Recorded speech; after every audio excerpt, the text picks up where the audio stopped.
Ուսուցման հովանավոր Dignity Health Glendale Memorial Hospital. Being a doctor is one of the most honorable professions, and it's truly a privilege to be able to do this on a daily basis. There's another aspect of medicine that we always forget about, and it's the mind and the interaction of the doctor with the patient. When they're sick or when they're vulnerable, when they're in need, they need human kindness. When we're treating a patient, we're treating the whole person, and that's hello, human kindness.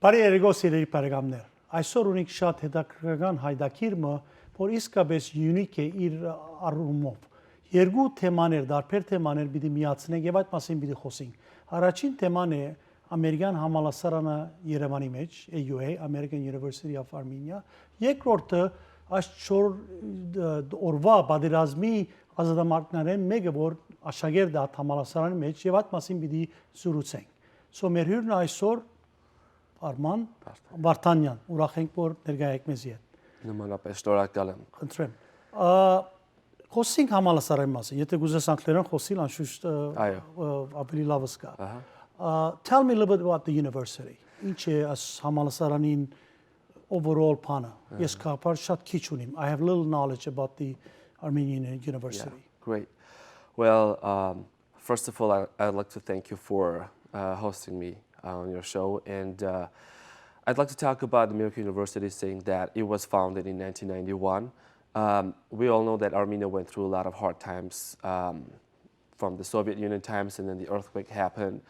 So a group of very smart people, especially from the diaspora, from the US, they decided to come to Armenia and establish a very powerful institution, allowing a lot of young people to come into one place and get high quality education. So it was established in 1991, and its mission is to accept and have students from all backgrounds in the country and outside the country. So you have students outside Armenia? Yeah, we also have students from diaspora. Yeah, from the diaspora and from many different countries. So they come, they find shelter at AUA, they feel safe, and most importantly, it provides high quality education for all people. And I'm very privileged to be a student at the American University of Armenia. How long have you been a student there? I've been a student for 3 years. This is my 3rd year, and I will graduate next year. Next year. Yeah. What's the area you're pursuing?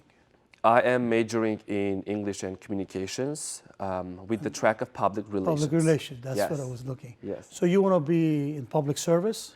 Yes, that's actually my vision and my goal. I want to be in public service and to go a little bit deeper and become a diplomat for Armenia. So you could be an ambassador. I am believing so. Okay. So yeah. Maybe representing Armenia in the United States. I would like that. Yeah, definitely. So I'm doing my best to get the knowledge and education that I need to. Is there specific courses you take as to become a diplomat for the Armenian government? We have courses in the American University of Armenia which provides a very strong foundation for somebody who wants to pursue political science or go into diplomacy. For example, human rights and genocide studies and human rights seminar, also Armenian government system, journalism, media and society. So these are really foundational courses that AUA provides for students, and it's very broad. What about international diplomacy? Any specific courses on international diplomacy or international relationship? Yeah, we also have courses that touch different aspects international-wise, but to go into a little bit deeper, we are still, I believe AUA is still working on building more programs for international studies in the future. How many students AUA have, do you know? Yeah, interestingly, it's that AUA, when it first started, they had only 100 students, but now it's more than 2,000 students. And most of them are from Armenia or from abroad? Most of them are from Armenia, but there is also a good number of people from abroad. Yeah. I mean, who founded it? Do you know? Is it an organization founded the university, or I know the chairman just recently passed away. Aghbabian, Mihran Yes, Aghbabian, yes. Miran Aghbabian, and along with other very intelligent and smart Armenian men from the diaspora, along with Arman Dergurerian also. They founded the American University of Armenia. And also along the time when American University of Armenia was developing, there were also many people who invested into the development Of the university. of the university. What are some of the majors they have? Do they have, different types of, majors? Yes. Besides the field that you chose, do you know? There are many courses. There are many majors actually. AUA launched its bachelor's degree in 2013, and it offers majors in business department, English and communications, computer science, data science, engineering. So it Quite definitely, wide. it's very wide, and people can come from any interest and find their major. What about health sciences? Do they have a department for health sciences? Yeah, we have. Nursing, medicine. Yeah, we do also have a public health section at AUA. That's also very popular, and a lot of people are actually interested in it, so they take it I see. as well. Do you know what the future plans are for the university? Expand and get students from abroad. I mean, Yeah. What are the plans?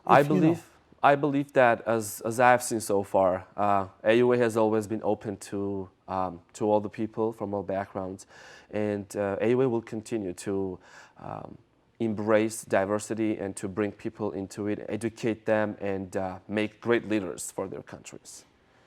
Well, let me ask you maybe a little bit different twist. What's the tuition at the university? How much it costs you? Is it more than any other university, or it's subsidized, or is there grants that people receive to study there?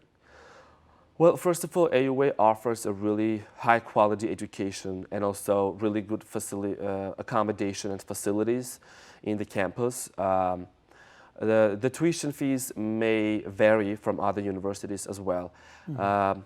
But I'd like to state that although some families or some students may not be able to afford the tuition fee, but we are forever thankful to the Armenian diaspora who have done a huge investment in the education. So there are scholarships available for students that allow them to, and many students that allow them to study at AUA. And actually, I can also testify from my own experience that I am also a recipient of scholarships for 3 years already. For 3 years. So is it based on the grades or just based on need? It is both. Maybe both. Yes, it is both. And also, once a student receives the scholarship, they should also try to maintain the GPA and good academic standing in order to keep receiving it. Are there master's programs besides the bachelor's that you mentioned at the university? Yes, we also do have master's programs. So a lot of times after people do their bachelor's, they also keep continuing and doing their master's at AUA, doing in political science and international affairs. What about business administration, the MBA program, which is very popular in the U.S.? Yeah, we also have that as well. As well at the university. Yes. So what do you say to the students from abroad that if they want to come a year, maybe study at the university, would you encourage them to come and study there? I would definitely encourage international students from all over the world to come and study at AUA because AUA is a great representation of Armenia, of the Armenian culture, and there's also high quality education at AUA. The professors, the faculty, staff, administration, everybody, the atmosphere in AUA is very, very enthusiastic and energetic, and it motivates everybody to study. So I would highly encourage international students to apply for AUA. Are there international students at the university? We do have, we have international students from Spain, from the US, and also These are non-Armenians. Non-Armenians. Non-Armenians, different countries studying at the AUA. Exactly, but we also have had students who are actually American or Armenian Americans who came to study at AUA. And they not only study and gain education at AUA, but also they get to explore the Armenian culture and have a great experience at AUA. Arman, we're going to take a break. When we come back, we're going to shift gears and talk about something else that you also have some experience in it. Սիրելի բարեկամներ, գաց թաթարմա բիդարնենք եւ պիտի վերաթանանք մեր հայդակին։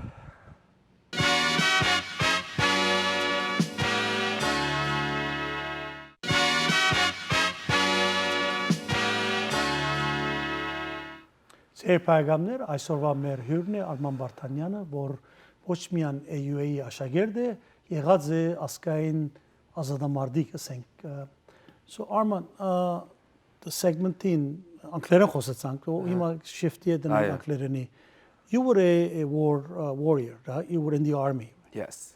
And you started when at the army? I started joining the Armenian military in 2014, Okay. June 30th.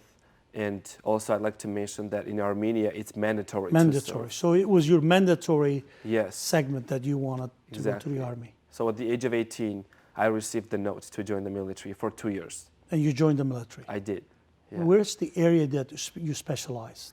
I was stationed in Vardanyan for the first 6 months, and I was trained as a tankist, as a shooter from the tank. From the tank. From the tank for 6 months. And then after 6 months completion, I was transferred to Stepanakert, To Artsakh. Karabakh, to Yeah, Artsakh. to Artsakh, Stepanakert, to continue the rest of my military service there.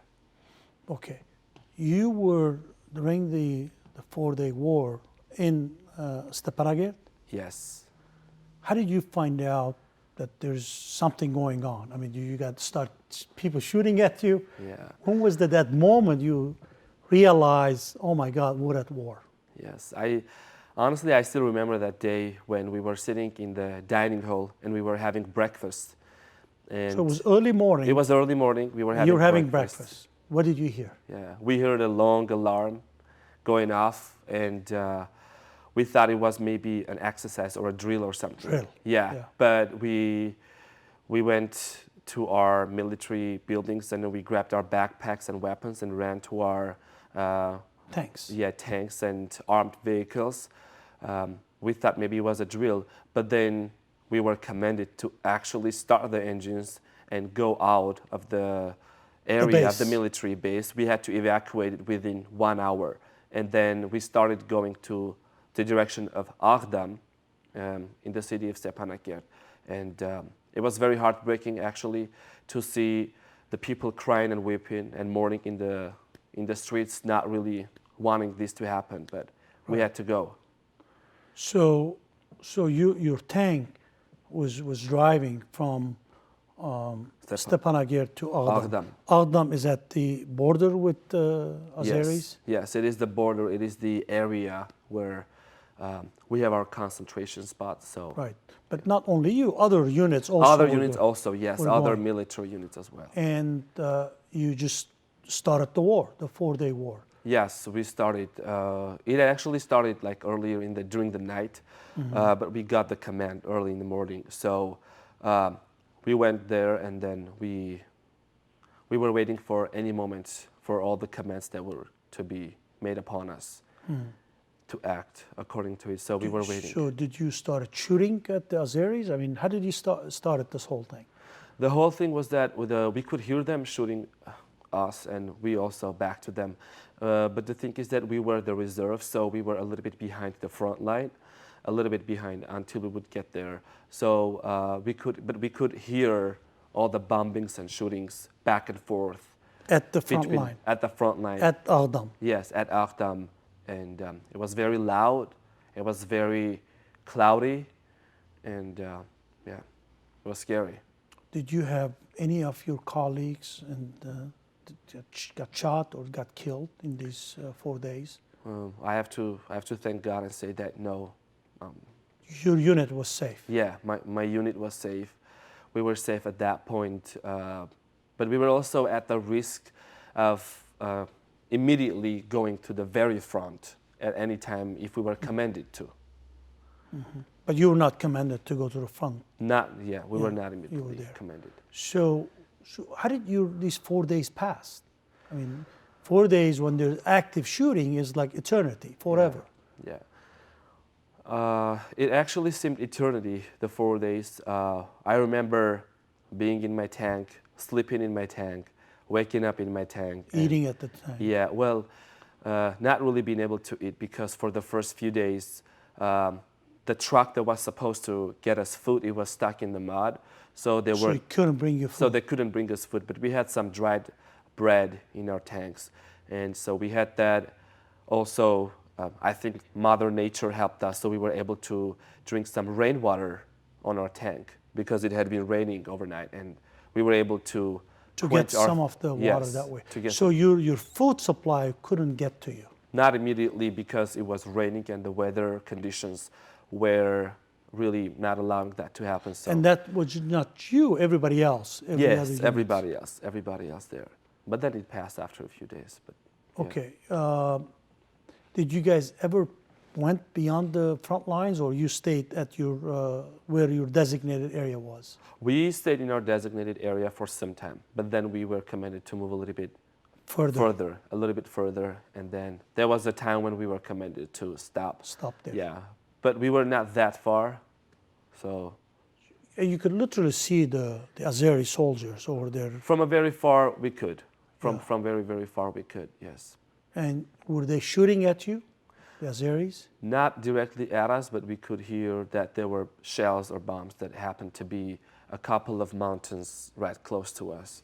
I see. So, But they did not make any effort to come to the front lines or bypass you, the no, Azeris? not in our area. Not in our area. They didn't do that. And I'm so thankful that our military bases were really strong in the front line as well. I see. Because we also had volunteers from all over the place, from Armenia, even from the diaspora coming and standing. Trying to help. Yeah, trying to help and be a very powerful force for our military and help us to defend. Yes, So the front lines were Armenian soldiers from Armenia. yes. What about Karabakh army or Artsakh army? They also, Were mixed with you guys? yes, together, they all go together. When did you hear there was a ceasefire?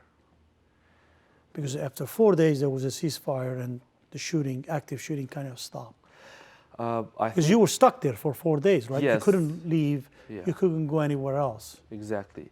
We couldn't leave the area. Well, actually, I didn't leave the area until I got discharged from the army for 3 months. So you were stationed there. I was stationed there for 3 months until my day was about The to last get day. finished. Yeah, the last day.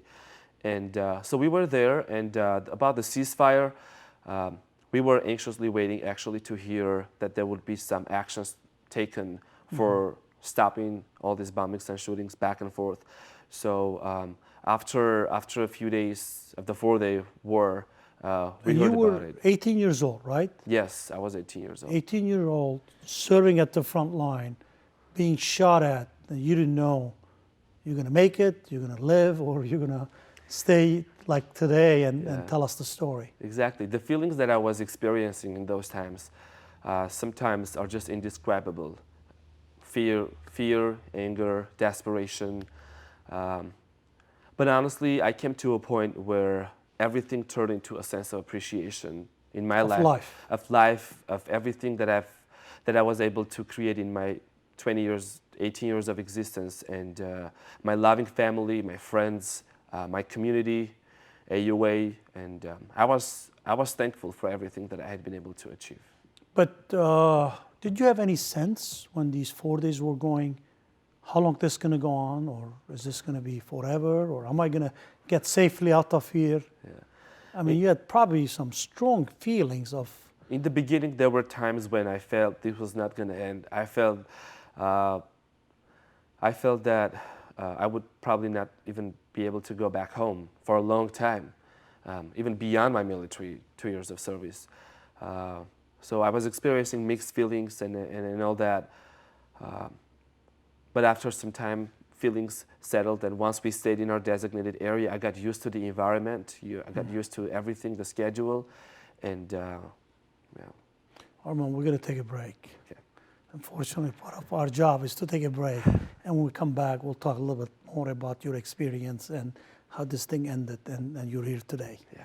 Սեր պայգամներ գազ ցածարմա պիտանեք եւ պիտի վերարտանք մեր հայդակրին։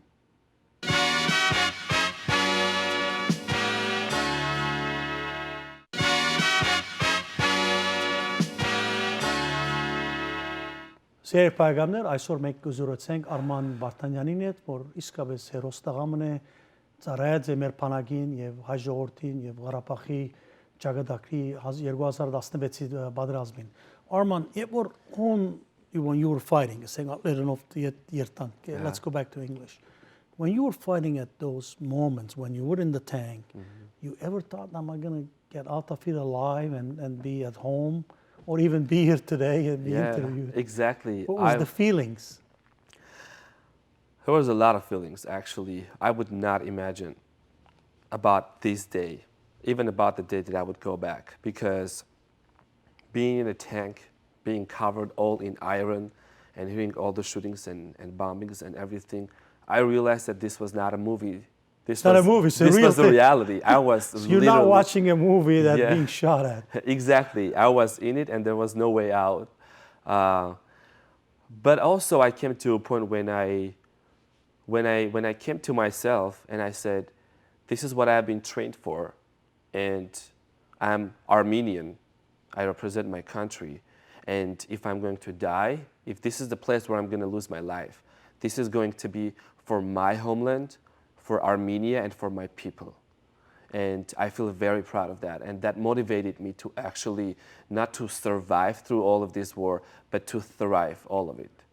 So you never had any doubts that you're there for Armenian nation. Never. And you're going to serve your country Yes, with definitely. honor and dignity. And you're going to fight to make sure we never give these lands to the Azeris. Yes, definitely. Because I believe that I was there for a reason. I had a purpose, as everybody else did. And I hold my head up and You went fought through. And I every fought. day. Yeah. Okay, what are the common feelings among your friends and your comrades at the war? Do they have the same feelings that they were there to fight for the Armenian nation? Yes, I can. So the morale was pretty good with the army. Yeah, it was very inspirational, and everybody was, as if I may say, very energized, and everybody was holding the honor and the dignity to fight for our country. So we were all united and into one Army place. was The army, yes, has was a very strong united. unity. Yes. How do you feel when people from even overseas, Armenians, want to come and help you?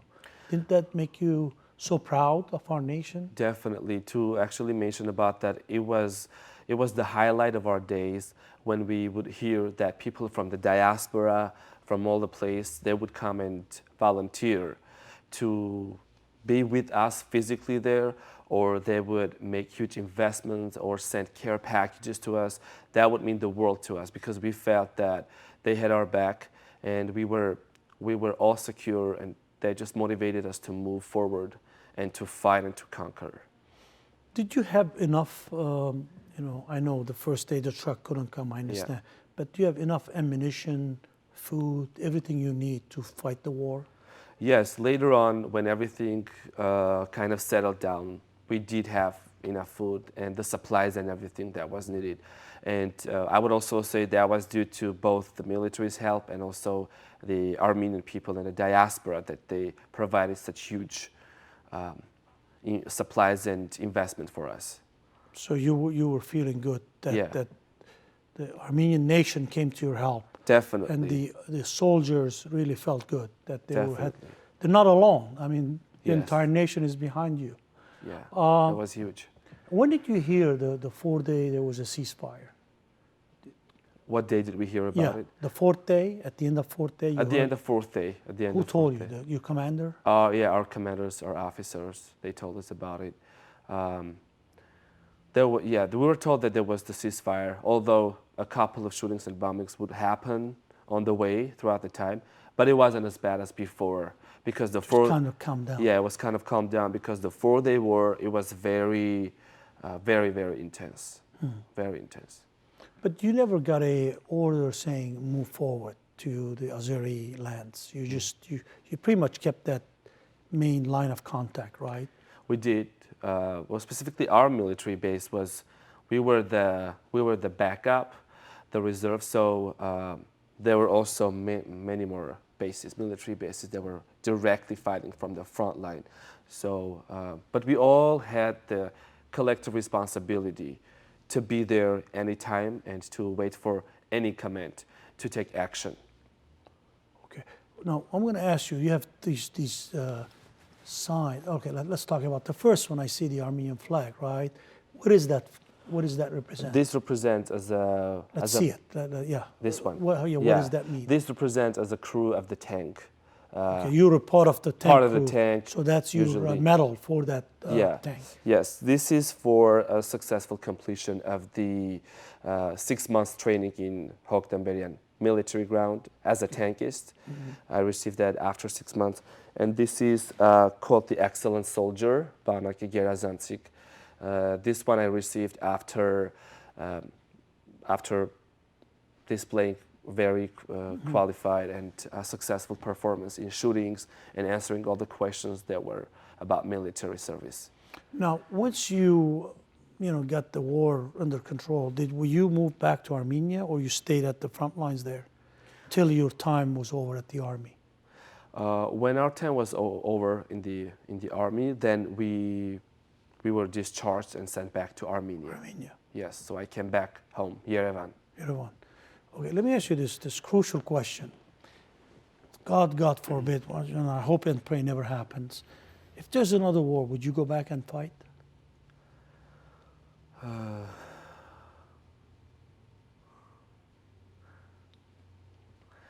I would say that I would definitely not prefer that there was a war. That's what I said. I hope and pray it never happens. We pray that it doesn't happen. It never happens. So, but if there is, God forbid, happens. Because after the military, I and I believe many soldiers experienced many. We went through a lot of stages after the military: emotional, physical, and psychological. For me, for my own part, I would say I would need some more time to contemplate about that. Mm-hmm. Since you discharged almost a little over 2 years ago, you still have that strong feelings, right? Yes. Because you were in the war. I was in the war. And sometimes, even now, I wake up from my sleep and having all these flashbacks from the war that was happening. You think it's still going on? And yes, and sometimes I think it's real. So I have to touch something. I have to make sure that I am home already. I'm at home, and it's not real. It's very difficult. It's very hard after the military when the veterans come back. What they have gone through, what they have experienced, they do need a lot of support. Is the Armenian population in Armenia and in Karabakh also, in Artsakh also, is it supportive of the veterans? They came back home.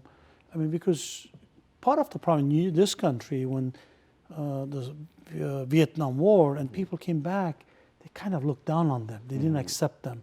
And a lot of these Vietnam veterans had a lot of issues, psychological issues, mental issues, drugs, and everything, because they went through this horrible, horrible war.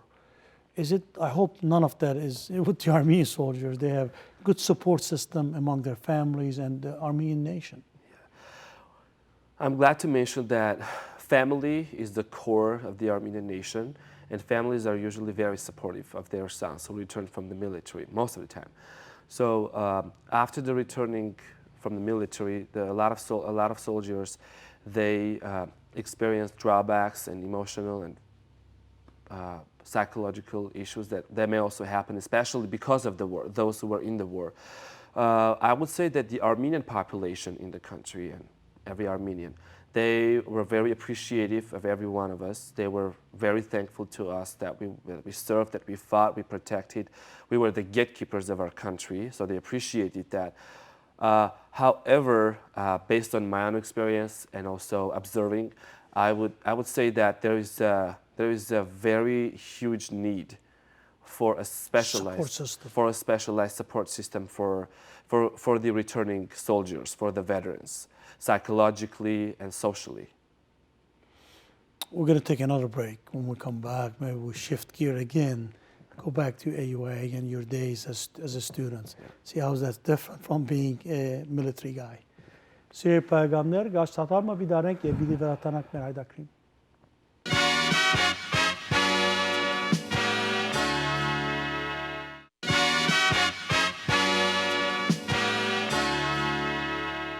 Ձեր պայգամներ այսօրվա մեր հայդակիրը շատ հետաքրքիր ական հայդակիր մնե, որտեվ թե վետրաններուն կամ American University մասը երկու մեկ կխառնենք, որ երկու կարբեր թեմաներ եւ այդ մասին կխոսենք, որ ասրաշալի երդասարտին, որ իր 18 տարեկանին բանակ կացած է պատերազմի մեջ 2 տարի անցուց եւ ատկե վերջը համալսարան կալով կուսանի գոր American համալսարանի մեջ.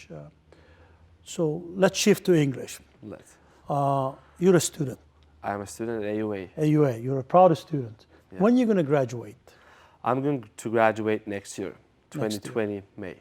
And you said you prefer international relations. Are you going to apply to the Armenian Foreign Ministry, maybe become like a junior diplomat or diplomat in training? I mean, Yes, that's what I'm hoping for, to continue my master's degree, to apply for a specific direction in Armenia, to become a diplomat, to be on the path of becoming a diplomat. From a soldier to diplomat. Yes, definitely. Okay. And a lot of times also is because I like to say that, because I have a story and I have the experience that will help me to become a strong diplomat for my country. Mm-hmm. Are there a lot of students who were veterans at Yes, AUA? there are many students at the American University of Armenia who returned from the military. There are veterans, and also the young men who were also in the 4-day war. They served at the war and Yeah. now they're students. Yes, they served in the war in 2016 in April. Oh, these are the soldiers. These are the soldiers. Yes, they are my friends. They're your friends. Yes. They're currently students. Currently AUA students. And they were flying they were driving tanks or different The units? first guy, his name is Sevak, he was an ambulance driver, for example. The guy in the second row on the left, he was a sniper. The guy in the red jacket was also a tankist. Okay. So yes. So your goal to become a diplomat and put the military. I mean, actually, U.S. had several military guys who became Secretary of State. Yes. You know, they became diplomats. So your goal is to become an ambassador and a diplomat for Armenia. Is the university have a special event or something you were mentioning? You want to talk about that? Every time a group of soldiers return back to AUA, AUA has a very generous and welcome back for them. So there is a party called Banaki Kef for all the returning soldiers. So the faculty comes, students comes, they greet everybody, they thank the soldiers, the veterans, for their service, and then they go on with their studies. So AUA is very caring and very supportive for its veterans. Veterans. Yeah. Would they give a special tuition or discounts or free education for the veterans? That's what we are actually working now on. And I may probably share about the project that, Sure, by all yes, means. we have the vision of serving those who served us, or Veterans Affairs Office at the American University of Armenia, providing a platform for them with psychological and social services, as well as having endowed scholarships for them so they can have the ability and the opportunity to study at AUA. So there's a special program for that, or it's being established? It's being established. Established. It's being established, and that's why also I came here to spread the news and represent it to the Armenian diaspora. Where did you visit prior coming to LA?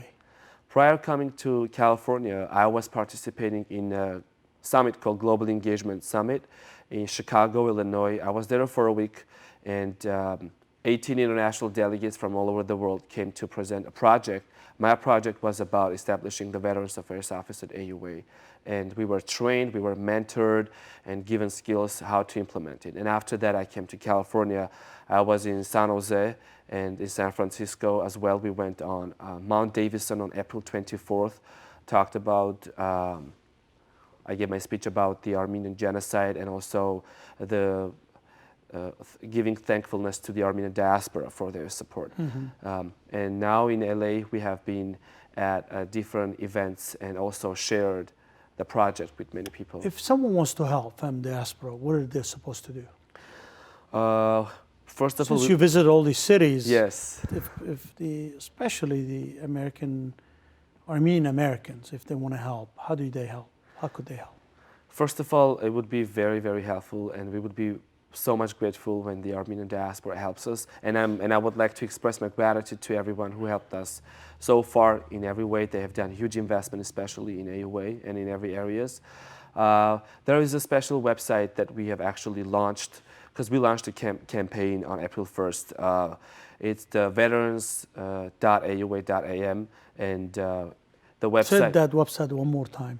Yes. For the audience. Veterans.aua.am. That's the website when people can go and they can look at the stories of the veterans, and they can read stories, they can get to know the soldiers, as well as there is a special part in the website where it says Give Now, and it allows you to make an investment in this huge program, because it is going to leave a huge legacy for Armenian men in the Armenian military who come back to study at AUA. What are the fields they're studying? International relations or other fields when they come back from the military? When they come back, they I know study. you're putting your military hat away and Yes. you want to be a diplomat, Yes. which is very interesting. But what about some of the other veterans? A lot of veterans, when they come back, I have friends who study business. They take a lot of business courses. Some of them do computer science. They want to go into programming, and then also some of them do engineering, as well as data science. The fields that AUA provides is varied, and they have all these choices to study. Mm-hmm. Yeah. What do you say to the Armenian diaspora, especially here in California? What are your requests, or what do you want to say? I mean, this is a good opportunity for you Yes. to request. Yeah, well, I'm thankful for this amazing opportunity to express my gratitude to the Armenian diaspora, that you have always been by our side during our difficult times. And since today, we are celebrating a new Armenia, and we are seeing a positive and optimistic changes in Armenia. Is this whole change in Armenia, the revolution and everything, is it been positive for younger generation? I Because believe so. most yeah. of it was done by the younger generation. Yes, we have a very, very strong young people, and we're very proud of it. And the changes have been made, and they're positive. And our kind request to the Armenian diaspora would be to also make an investment into the Armenian military men who want to pursue education at AUA, and because the investment that everyone will make, no matter how big or small it will definitely encourage and motivate these young men after the military to be motivated to study at the American University of Armenia, to pursue a degree, and to stay in Armenia to make Armenia great. Okay, well, thank you so much. We're so proud of you. We wish you best of luck. Thank you. And we're so happy to see you alive and here. And it's really an honor for us as Armenians living in this country. So thank you for your Thank you. service, and It's my welcome privilege. to US. Սիրելի բարեկամներ, իսկապես ինձ համար ասկային հավարտություն էր տեսնել ասերդասար զինվորը, որ ծառայեց մեր բանակին, մեր ժողովրդին, եւ այսօր հոս է միասին կուսե խոսիլ ամերիկյան համալսարանի մասին եւ ամերիկյան համալսարանին հաջողության մասին. So thank you, Gishar Pari. Հաղորդման հովանավոր Dignity Health Glendale Memorial Hospital